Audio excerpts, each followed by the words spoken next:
Class 8 से 9th में आना इज़ अ ह्यूज जंप। क्यों?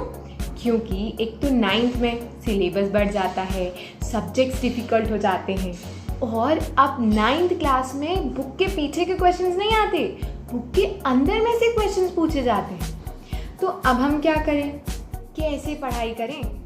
तो चलिए सीखते हैं। So hello everyone, this is Palchani Yadav and welcome back to the channel. Guys, आज के वीडियो में हम यही सीखने वाले हैं कि 9th क्लास में कैसे पढ़ना है, एक सही टाइम टेबल क्या होगा और हर सब्जेक्ट को किस तरह से पढ़ना है। तो चलिए शुरू करते हैं। सो गाइस, सबसे पहले हम समझ रहे हैं कि math, science, social science, Hindi, English, इन सारे सब्जेक्ट्स को कैसे पढ़ना होता है 9th क्लास में ताकि हम अच्छे परसेंटेज स्कोर कर पाए।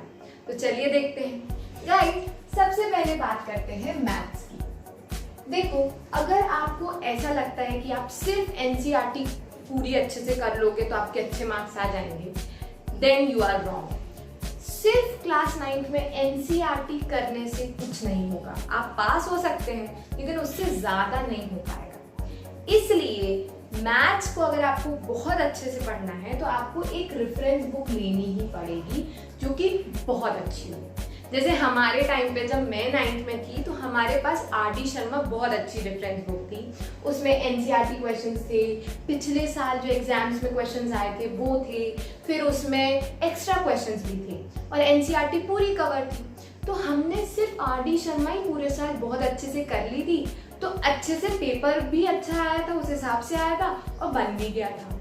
तो क्या करना है, आपको क्या करना है, आपको जाना है आपके टीचर्स के पास या फिर जो अच्छे सीनियर्स हैं जो पढ़ने वाले, उन सीनियर्स के पास। उनसे पूछिए कि आपके बोर्ड की या आपके जोन में, आपके स्टेट में, जहाँ भी आप हैं वहाँ पे मैथ्स की बेस्ट रिफ्रेशर कौन सी है।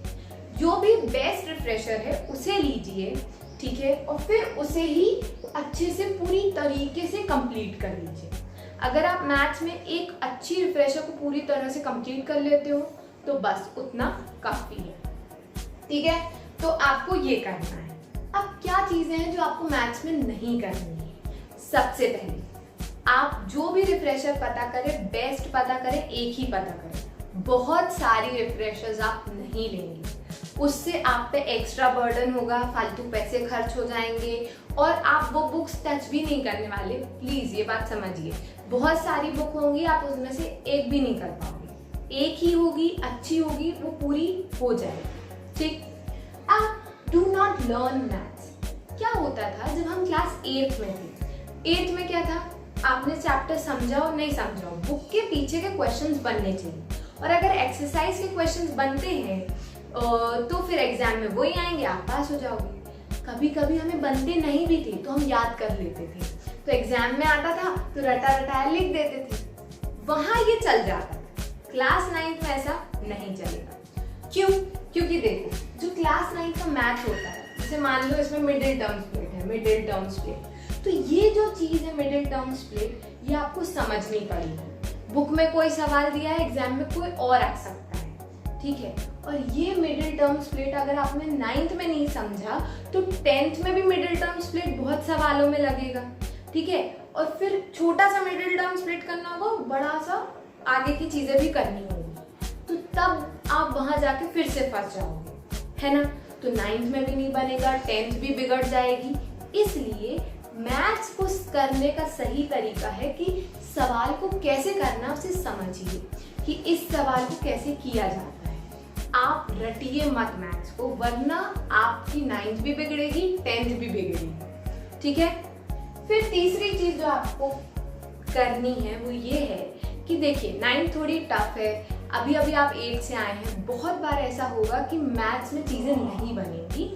तो प्लीज मेक श्योर कि आप अपने टीचर्स से, सीनियर्स से या जो अच्छा फ्रेंड है पढ़ने वाला, उससे जो भी चीजें आपको नहीं बनती है वो पूछिए। ऐसा मत कीजिए कि देखा, अरे हाँ ठीक है आगे बढ़ गया, या फिर होमवर्क कॉपी कर लिया या कुछ भी ऐसा जो चीटिंग है, जो गलत है, जिससे आपको कोई फायदा नहीं होगा।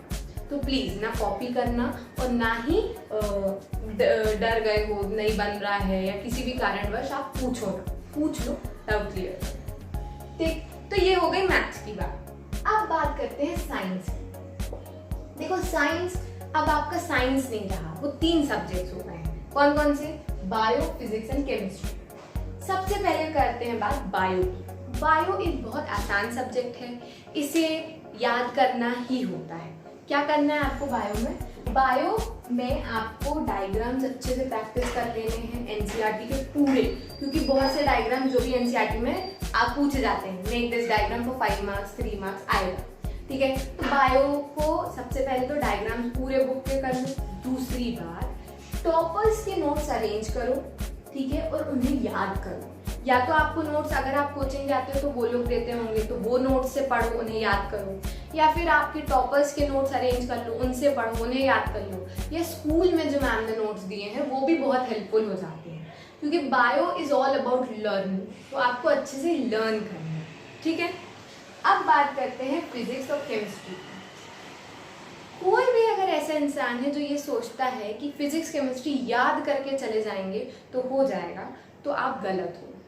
आपसे एक भी सवाल नहीं बनेगा, चाहे वो फिजिक्स का हो चाहे वो केमिस्ट्री का हो, अगर आप याद करके गए हैं, समझ के नहीं गए हैं।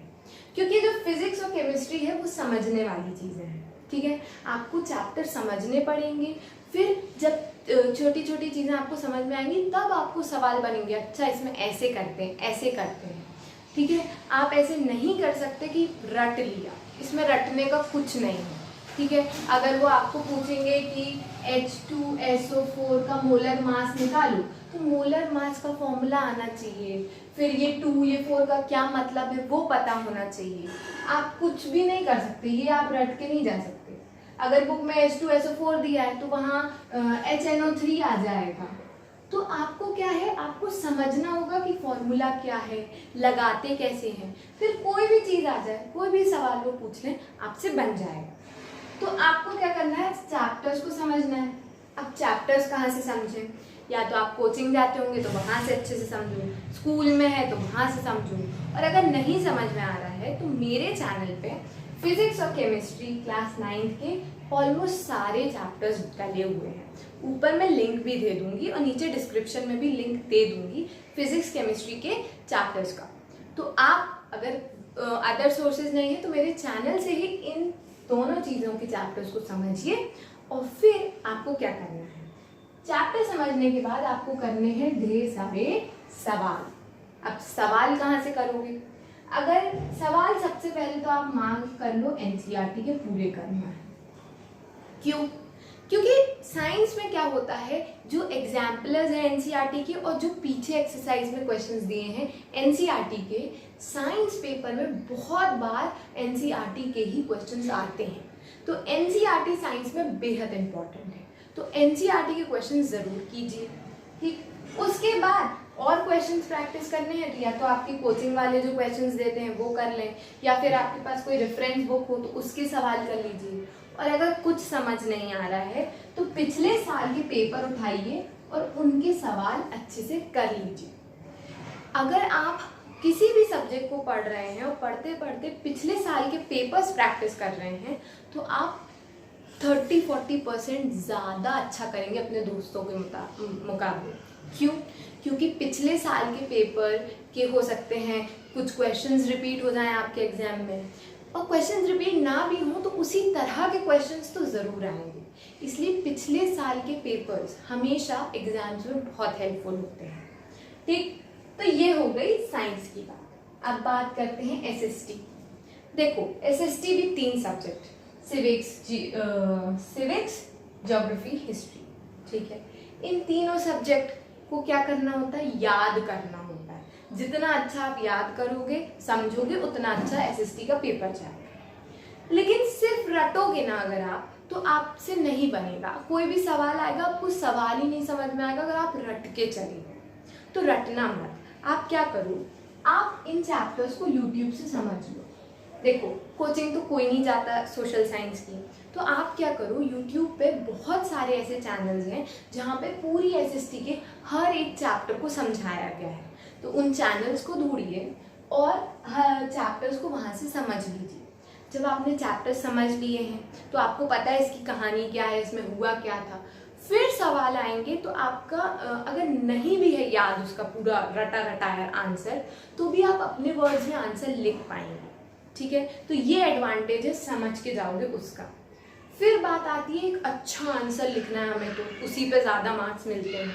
तो अच्छा आंसर कैसे हम बनाएं या कैसे अरेंज करें, तो आप क्या कीजिए कि टॉपर्स से, अपने सीनियर टॉपर्स से उनके नोट्स ले लीजिए, उन नोट्स से आप पढ़िए। तो आपको नोट्स बनाने की मेहनत नहीं करनी पड़ेगी और आपको बहुत अच्छे नोट्स मिल जाएंगे। आप टॉपर्स के नोट्स से पढ़ लीजिए, फिर आप अपनी एनसीईआरटी के और पिछले साल के क्वेश्चन पेपर्स और क्वेश्चंस ज़रूर से प्रैक्टिस कीजिए। इससे क्या होगा, इससे आपकी पूरी सोशल साइंस बहुत अच्छे से तैयार हो जाएगी। ठीक है, अब अगर हम बात करें इंग्लिश और हिंदी की, तो सिंपल है, जैसा स्कूल में पढ़ाया जा रहा है उसे फॉलो कीजिए, उनके नोट्स बनाइए और वैसे ही पढ़ते जाइए। स्कूल को फॉलो करो लैंग्वेज सब्जेक्ट्स में। इन 3 सब्जेक्ट्स में आपको मेहनत करनी पड़ेगी, जैसा मैंने बताया वैसे। तो गाइज, ये तो बात थी कि इन्हें कैसे पढ़ना है।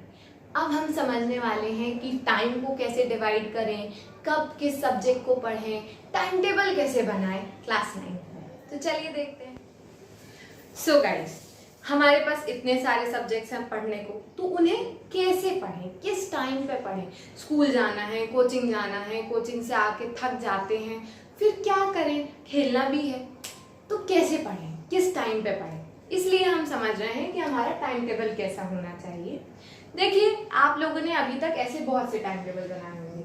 6 AM वेकअप, है ना, फिर उसके बाद आपका ब्रेकफास्ट होता होगा 6:30 पे 7 o'clock तक, फिर 7 से 8 आप रेडी होंगे, फिर क्या होगा, फिर 8 तक आप रेडी हुए, 8:30 से आपने क्या किया, स्कूल चले गए, 2 बजे वापस आए, फिर 3:30 तक लंच किया एंड सो ऑन। ये क्या है, ये आपका अभी तक 8th तक बहुत बार ऐसा टाइम टेबल बना होगा। लेकिन आप मुझे खुद बताइए, क्या आप ऐसे टाइम टेबल फॉलो कर पाते हो? नहीं, ऐसा टाइम टेबल कोई फॉलो नहीं कर सकता। क्यों? क्योंकि अगर किसी दिन 6 बजे आँख नहीं खुली तो, किसी दिन 6:30 7 तक ब्रेकफास्ट नहीं बना तो, किसी दिन स्कूल की बस से आ रहे थे तो उसका टायर पंचर हो गया, 2 बजे घर नहीं पहुंचे तो किसी भी टाइम पे अगर कुछ भी गड़बड़ी हुई तो आप टाइम टेबल फॉलो नहीं कर पाओगे। इसलिए ये एक बहुत गलत टाइम टेबल है। कभी भी कुछ भी काम आ सकता है, कुछ भी इमरजेंसी आ सकती है, कोई भी फंक्शन आ सकता है, तो फिर आप तो कभी टाइम टेबल फॉलो ही नहीं कर पाओगे। हर दिन कुछ ना कुछ गड़बड़ी हो सकती है, इसलिए ऐसा टाइम टेबल मत बनाइए। हम समझते हैं कि टाइम टेबल बनाना कैसे है। देखिए, सबसे पहले तो डिसाइड कीजिए कि कौन कौन से सब्जेक्ट पढ़ने हैं। कितने सब्जेक्ट्स हैं आपके? आपके पास है maths, science, SST, Hindi, English. आपके पास 1 2 3 4 5 सब्जेक्ट्स हैं। अब आप क्या करो, वीकली टाइम टेबल बनाओ, यानी कि ऐसा बॉक्स बनाओ, ठीक, उसमें संडे की छुट्टी है, ठीक है, तो डेज लिख दो, Monday, Tuesday, Wednesday, Thursday, Friday and Saturday. Sunday को नो पढ़ाई। अब आप 2 भाग में से डिवाइड कर दो। ये है आपका स्लॉट 1, स्लॉट 1 1 घंटे का, यह आपका स्लॉट 2 1 घंटे का। यानी कि आपको क्या करना है, दिन में कभी भी 2 घंटे निकालो और पढ़ो। देखो, कुछ बच्चे होते हैं जो सुबह बहुत जल्दी उठ जाते हैं, स्कूल से पहले उनके पास 2 घंटे होते हैं, तो सुबह उठे 2 घंटे पढ़ लिया, ठीक है, और फिर स्कूल चले गए, पूरे दिन अपना काम करते रहे, रात तक नहीं भी पढ़ पाए, तो 2 घंटे तो सुबह पढ़ाई हो ही गई थी। कुछ बच्चे होते हैं जो स्कूल से बाद आते हैं, फिर उनके पास कोचिंग से आने के बाद 4 घंटे 2 घंटे का टाइम होता है, तो उनने तब पढ़ लिया। क्या जरूरी है? पढ़ना जरूरी है कि इस समय पढ़ाइए जरूरी है? पढ़ना जरूरी है ना, तो कभी भी पढ़ लो, सुबह पढ़ लो, शाम को पढ़ लो, रात को पढ़ लो, कभी भी पढ़ लो। तो आप अपने हिसाब से डिसाइड कीजिए कि कौन से ये 2 घंटे हैं जब आप पढ़ाई कर सकते हैं। आप ऐसा भी कर सकते हैं कि 1 घंटे स्कूल के पहले पढ़ लिया, फिर 1 घंटे शाम को पढ़ लिया, या फिर शाम को साथ में ही 2 घंटे पढ़ लिया। जब भी आपके पास दिन में टाइम हो, 1 घंटा पहले 1 घंटा बाद नहीं, या एक दोनों घंटे साथ में, अपने हिसाब से डिसाइड कीजिए कि कब पढ़ना है। ठीक, अब देखो, अब मंडे को 2 घंटे पढ़ना है, ट्यूसडे को भी 2, वेडनेसडे को भी 2, थर्सडे, फ्राइडे, सैटरडे। अब देखो आप पढ़ने बैठ गए, ठीक है, आपने टाइम भी डिसाइड कर लिया, लेकिन सवाल आता है कि पढ़ने बैठे तो पढ़ें क्या, क्योंकि इतने सारे सब्जेक्ट्स हैं, टाइम तो पता चल गया, लेकिन पढ़ें क्या। देखिए, पहले से डिसाइड करके रखिए। जैसे सबसे पहले तो डिसाइड कीजिए कि कौन से सब्जेक्ट्स आपके इंपॉर्टेंट हैं सबसे ज़्यादा। तो आई थिंक सबसे ज़्यादा मैथ्स इंपॉर्टेंट है, फिर साइंस और फिर सोशल। इंग्लिश हिंदी अगर हफ्ते में हम 1-2 घंटे भी पढ़ लेंगे तो चल जाएगा, क्योंकि आसान है, हो जाएंगे, है ना। तो अब गिनो कितने बॉक्स हैं, 1 2 3 4 5 6 7 8 9 10 11 12। कितने बॉक्स हैं? 12 बॉक्स हैं, यानी कि 12 × 12 ना। हाँ, तो ये कितने बॉक्स हैं? 12 बॉक्स हैं, 1 यानी कि 12 घंटे। तो आप हफ्ते में 12 घंटे पढ़ रहे हैं। ठीक, अब देखो आपको क्या करना है, जो सब्जेक्ट ज़्यादा इम्पोर्टेंट हैं उन्हें ज़्यादा पढ़ना है, यानी कि ज़्यादा स्लॉट्स देने हैं, और जो थोड़े कम इम्पोर्टेंट हैं उन्हें 1-2 स्लॉट्स में ही आप पढ़ लेंगे तो हो जाएगा। तो हम क्या करते हैं, 12 है क्योंकि, तो 1 घंटा हिंदी पढ़ लेंगे, 1 घंटा इंग्लिश पढ़ लेंगे हफ्ते में, तो हो जाएगा। बाकी टाइम 3 घंटे, यानी कि 3 बार हम हफ्ते में सोशल साइंस पढ़ लो, 4 बार साइंस और 4 बार मैथ्स पढ़ लो, 4 4 मार 3 और 2 हो गया 12, है ना। तो अब क्या करने वाले हैं, हम सबसे पहले मंडे को मैथ्स पढ़ लेते हैं 1 घंटा, 1 घंटा साइंस पढ़ लेते हैं। अब ध्यान में रखना कि अगर आपने आज आखिरी में साइंस पढ़ा है तो कल सुबह फिर साइंस पढ़ो। क्यों? क्योंकि उससे क्या होगा, आज अगर आपने साइंस पढ़ा आधा चैप्टर और कल सुबह उठ के फिर साइंस पढ़ लिया आधा चैप्टर, तो 2 दिन में आपका एक चैप्टर हो जाएगा, है ना। तो यहाँ पे साइंस, यहाँ पे फिर मैथ्स पढ़ लो, ठीक है। अब यहाँ मैथ्स पढ़ा तो फिर यहाँ मैथ्स पढ़ो। अब एसएसटी को लाओ, एसएसटी यहाँ पढ़ा था तो फिर से यहाँ एसएसटी पढ़ो।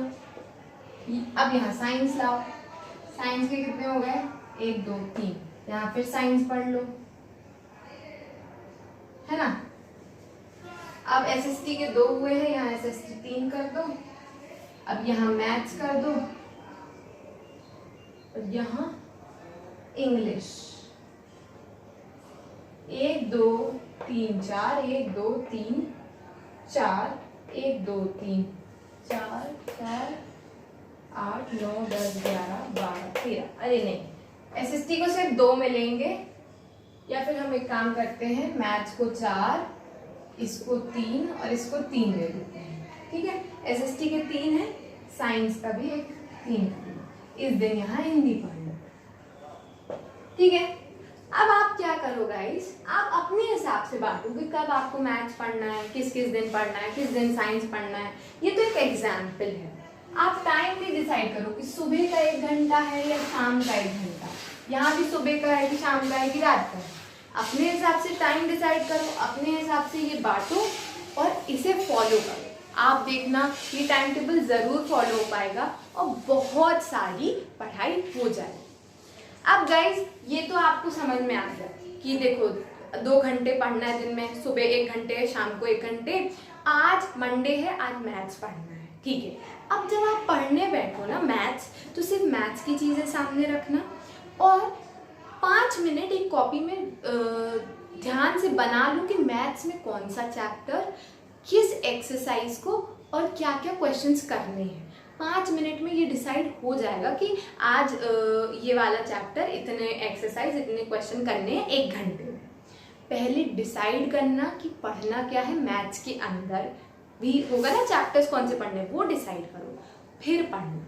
नहीं तो क्या होगा, मैथ्स पढ़ने बैठ गए, यही नहीं पता चलेगा कौन सा चैप्टर पढ़ना है, कौन सी एक्सरसाइज करनी है, कितने सवाल करने हैं। ये सब मत करना, वो आपका टाइम वेस्ट होगा। बैठो, डिसाइड करो और फिर पढ़ना शुरू करो। तो with this everyone, this is all for this video. I hope आपको पसंद आया हो। अगर आपको पसंद आया तो लाइक, सब्सक्राइब एंड शेयर जरूर कर देना। And guys, thank you so much for watching.